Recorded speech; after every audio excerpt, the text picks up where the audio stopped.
Hi, I'm Sunny Bottoms, and this is Between Two Levees.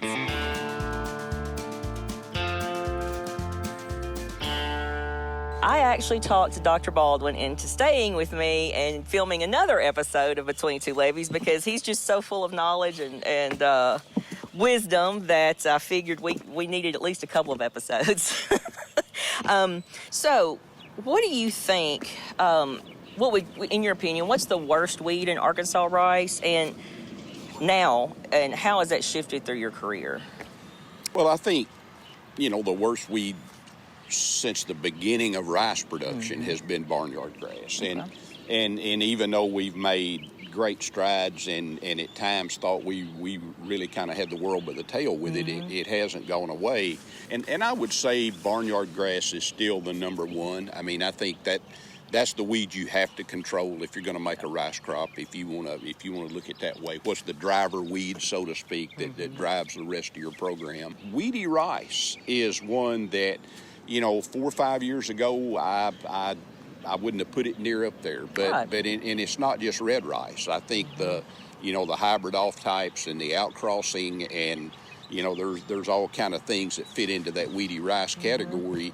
And I think that's an up-and-coming one, in fact, giving some people probably the most difficult time controlling of any of their weeds. Then another one that, years ago, we didn't even think it was competitive. I mean, would be the annual sedges, like rice flat sedge. I mean, they get as thick as the hair on a dog's back. I used to try to create annual sedge problems because Command releases that weed.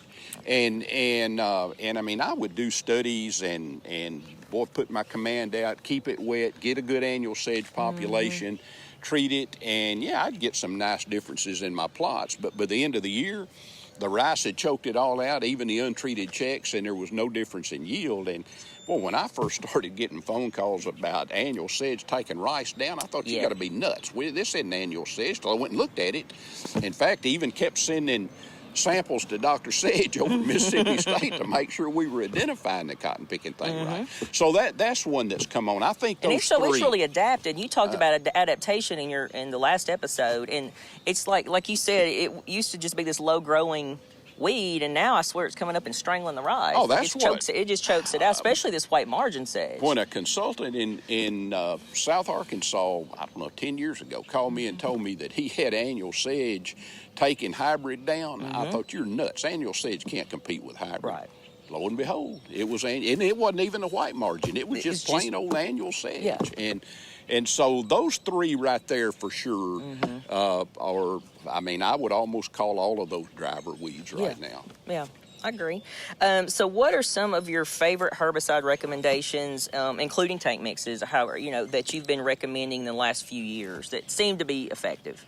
Well, some of that depends on the technology, what rice traits you have out there. Let's start with conventional. Yeah, let's just, you can kind of put all of it together in terms of, I'm a big fan of overlapping residual herbicides. Used to we just put out Command, but, that doesn't quite do it anymore in most fields. And it's gotten so much more difficult, as we talked about in the first version, with soybeans planted at the same time, corn, 3 rice traits, post-emergence herbicides have got more difficult to get out. So the residual herbicides tend to be a little easier to use around multiple crops and traits. And so, starting out with a Command type program, coming back as a delayed pre, I don't want to see any grass up. Right. Coming back with a delayed pre, like Prowl Facet, Bolero Facet, Prowl Bolero. I mean, there's a lot of different ways you can go. I mean, if it's a clear field, full page technology, you can bring preface or, whatever into that. But that type of program and then see what comes up from there. I recommend a lot of Rice Star, recommend a lot of rather ever recommend it by itself, but Rice Star Command early. I recommend a lot of Rice Star Regiment, those type of treatments Rice later Star Regiment on. has done a really fantastic job of controlling some barnyard grass. I even like Rice Star Regiment Command. Oh, But then, the trait technologies, then you start bringing the different, whether it be Postscript, some of those, or Max Ace. Right, and then that Max Ace / Previsia type technology, that's a little bit, you really have to rely on residuals in that. correct? Because the trait itself is not a residual. Previsia or quizalofop is not a residual herbicide. That's true. I mean, you got to realize. I mean, I treat it just like conventional from a standpoint of using residuals with it. Mm-hmm.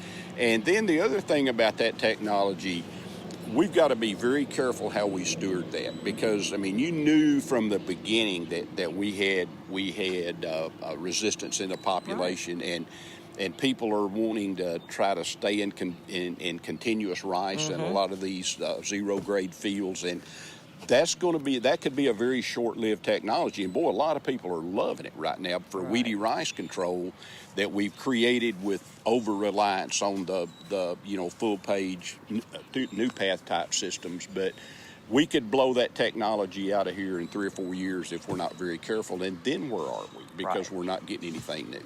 Right. So we need to use all the tools at the shed, at least to keep that technology going, because there's nothing right now that's going to be new technology, traded technology anyway, anytime soon. Nothing that's really on the horizon. So. Yeah, we got to hope for barnyard grass. I mean, a lot mm-hmm. of people are excited about that new herbicide coming along, but even at that, that's one technology, right. one herbicide, and that doesn't really solve the weedy rice issue. That's right. So we're using up technologies one at a time. We're not getting any new ones, and you just stop and think about it. We can run ourselves out of technology, and are pretty close to doing that, in my opinion. Yeah. Well, those are really great thinking points and things that I think we all in the industry need to think about, because most of us are in this rice industry for the long haul. Absolutely. So I appreciate you for joining me, and a lot of fun. You probably over-introduced me, but a lot of fun. Oh well. I'm getting to be a has-been. No, I don't think so. I think we all still love you to death, so that's fine. All right. Well, thank you for joining me. Okay.